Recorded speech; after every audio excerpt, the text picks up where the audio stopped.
एक एडवेंचर के लिए कैरन 100 मीटर ऊंचा पुल पार करने गई, पर उसे नहीं पता था कि पुल गिरने वाला है। फ्रेड ने उसे सचेत करने की हिम्मत नहीं की और सुरक्षा रस्सी बांधने को कहा। इस स्थिति में उसे शांत रहने देना ही बेहतर था, लेकिन मेरे दोस्त को डर था कि वह मर जाएगी, तो उसने जोर से कहा, वहां से भागो, ब्रिज टूट रहा है। ये बताने की जरूरत नहीं कि मेरी सबसे अच्छी दोस्त सच में एक खराब टीम का हिस्सा है। ये सुनते ही वह इतनी डरी कि वह अचानक दौड़ने लगी, जिससे महिला पहले से असंतुलित ओवरपास को पलट नहीं सकी, लेकिन मजबूती से खड़ी रही और लगभग गिर पड़ी। हालांकि वह ठीक थी। उसकी आकृति काफी सख्त थी और वह एक सुरक्षा रस्सी से लटकी हुई थी, जिससे उसकी जान बच गई। विपरीत दिशा के साथियों ने राहत की सांस ली, लेकिन खतरा खत्म नहीं हुआ। कैरन कुछ सेकंड तक हवा में लटकी थी, हिल नहीं पा रही थी और उसके लिए हालात और भी बदतर हो गए थे। सबसे बुरी बात यह थी कि लंबे समय तक खराब रहने से इस महत्वपूर्ण क्षण में लोहे के तार ढीले हो गए थे। स्थिति गंभीर थी। फ्रेड ने तुरंत एक रस्सी निकाली और कैरन की ओर फेंकी। फिर सभी ने उसे तुरंत खींच लिया। आखिरकार लोहे का पुल का तार टूटने से पहले ही कैरन को ऊपर खींच लिया गया। यह वाकई आश्चर्य की बात थी, लेकिन खतरनाक भी। हादसे के बाद किसी को भी पहाड़ की चोटी पर चढ़ने में दिलचस्पी नहीं थी। अब मैं जल्द से जल्द इस जगह को छोड़ना चाहता था, लेकिन अब हम क्या कर सकते थे? पहाड़ का सस्पेंशन ब्रिज क्षतिग्रस्त था। ऐसा कोई रास्ता नहीं था जो वे कर सके। अब वे लोग निकलने का रास्ता ढूंढ रहे थे और पहले पहाड़ पर चढ़कर देख सकते थे कि दूसरी तरफ कोई रास्ता है। सौभाग्य से चढ़ने के लिए लोहे की सीढ़ियां थीं। दुर्भाग्य से नीचे 100 मीटर ऊंची चट्टान थी। सावधान न रहे, नहीं तो आप टुकड़े टुकड़े हो जाएंगे। एकमात्र रास्ता यह था कि पहाड़ को काट कर चढ़े, यह देखने के लिए कि पहाड़ से नीचे जाने का कोई रास्ता है या नहीं। सौभाग्य से फिर उन्होंने फैसला किया कि ऊपर चढ़ना ही बेहतर होगा, नहीं तो हम सब नीचे गिरकर मर जाएंगे। कैरन ने कहा, अगर हम फंस गए और इंतजार करते रहे तो हमारे पास गिरने के अलावा कोई विकल्प नहीं था। कैरन और फ्रेड ने तय किया कि पहले चढ़ें और फिर लोगों को बचाएं।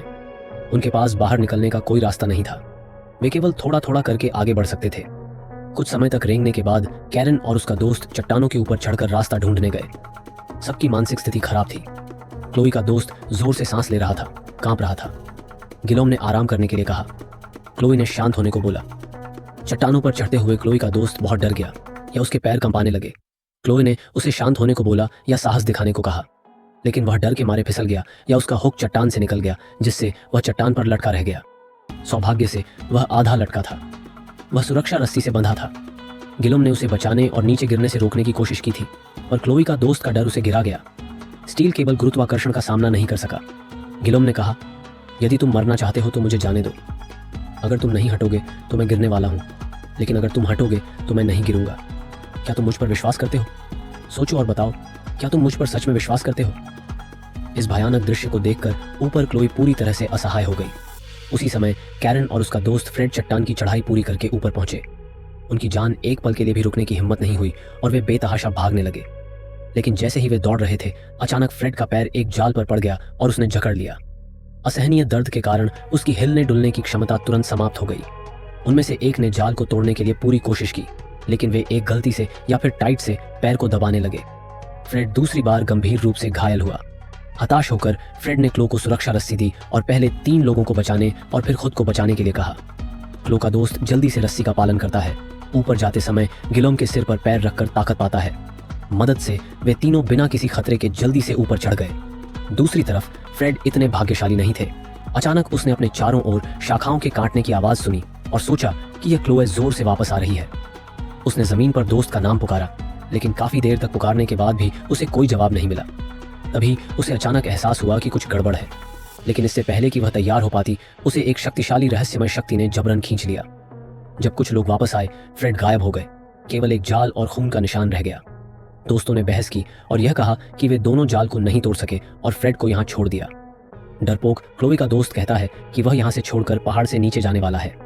शुरू से ही किसी को आपकी परवाह नहीं थी। क्लोई के चिल्लाने पर उन दोनों ने बहस रोक दी। फिर सभी दोस्तों ने फ्रेड को खोजने का निर्णय लिया, लेकिन इस गहरे पहाड़ में उन्हें ढूंढना आसान नहीं था। उन्होंने काफी देर तक खोजा, पर कुछ नहीं मिला।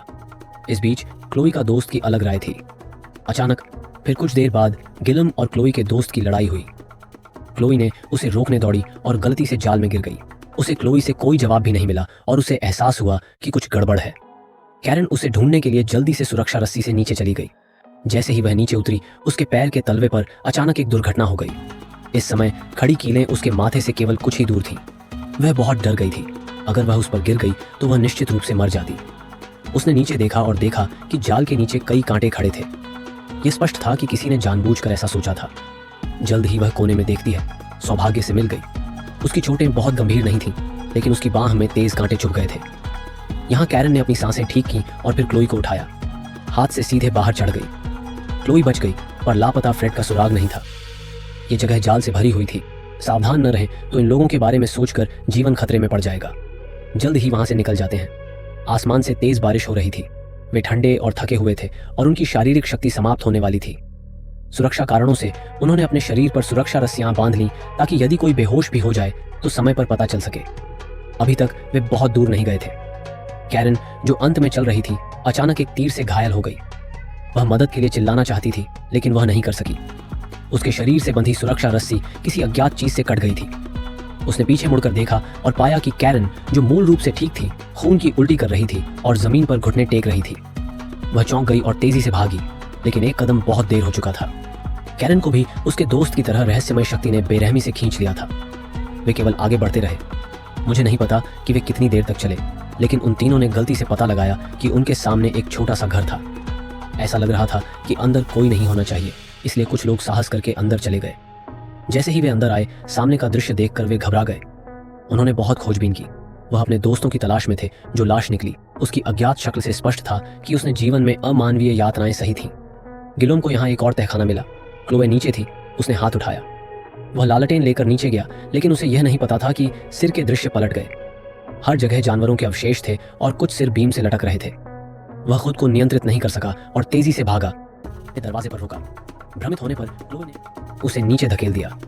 गिलम बेहोश हो गया और बेसमेंट का निकास बंद कर दिया। उसके मरने के बाद क्लोई उसकी हो गई। क्लोई या उसका दोस्त जब वहां से निकले तो अचानक एक जंगली आदमी आता है और क्लोई के दोस्त को मारता है। हत्यारा क्लोई के साथ वापस आया, 3 घूंसे और लात मारे। उसने दोनों को अपने पैरों से जमीन पर गिरा दिया।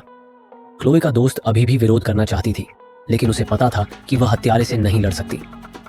क्लोई ने यह देखा और बिना कुछ कहे मदद के लिए चली गई। वे आगे पीछे लड़ रहे थे। क्लोई का दोस्त उसे छोड़कर अकेले भाग जाती है और क्लोई जल्दी से हत्यारे के काबू में आ जाती है। लाइजा को खत्म करने के बाद हत्यारे ने क्लोई को लटका दिया। इस समय क्लोई का दोस्त भी जाग गई और स्वार्थी रूप से चिल्लाई। एक छोटा चाकू क्लोई की ओर चला गया। यह देखकर क्लोई को बेरहमी से मारा जा रहा था। क्लोई का दोस्त ने अचानक एक चीज से हमला कर दिया। यह देखकर आदमी उसे मारने के लिए पीछा करता है।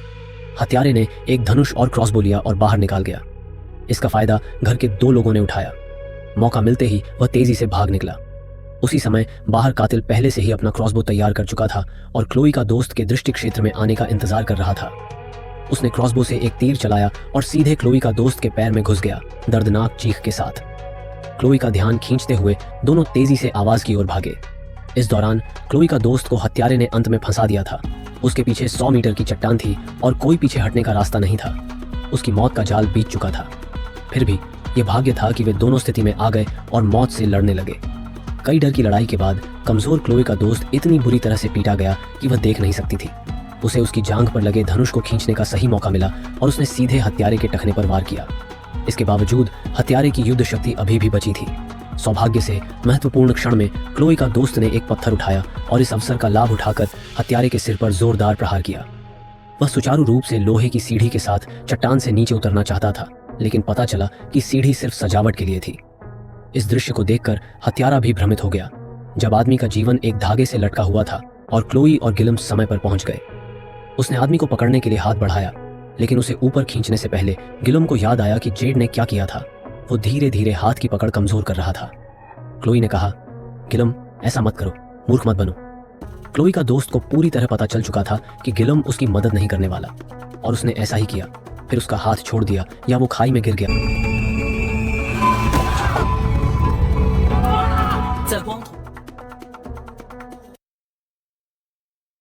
और फिर को गले लगा लिया।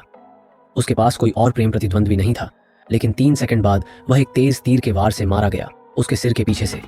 उन्होंने हत्यारे को नजरअंदाज कर दिया। इस दृश्य को देखकर क्लोई पूरी तरह से गिर गई। उसने अपनी कमर से चाकू निकाला और अपने जीवन के लिए हत्यारे से लड़ना चाहा, लेकिन वह एक कमजोर महिला थी। उसे तब तक पीटा गया जब तक कि उसे खून की उल्टी नहीं हो गई। इस नाजुक घड़ी में उसे सही मौका मिला और उसने हत्यारे की गर्दन पर वार किया। हत्यारा जमीन पर गिर गया और चाकू उठाया और उस पर घातक प्रहार करने के लिए तैयार हो गई, लेकिन वह नरम दिल की थी और उसने ऐसा करने से इनकार कर दिया। अंत में उसने चाकू नीचे फेंक दिया और अपनी जान बचा ली। इसके बाद क्लोई वहां से भागने में कामयाब हुई। तो इसी के साथ आज की फिल्म का समरी यहीं समाप्त होती है। वीडियो को लाइक, शेयर और चैनल को सब्सक्राइब जरूर करें। धन्यवाद।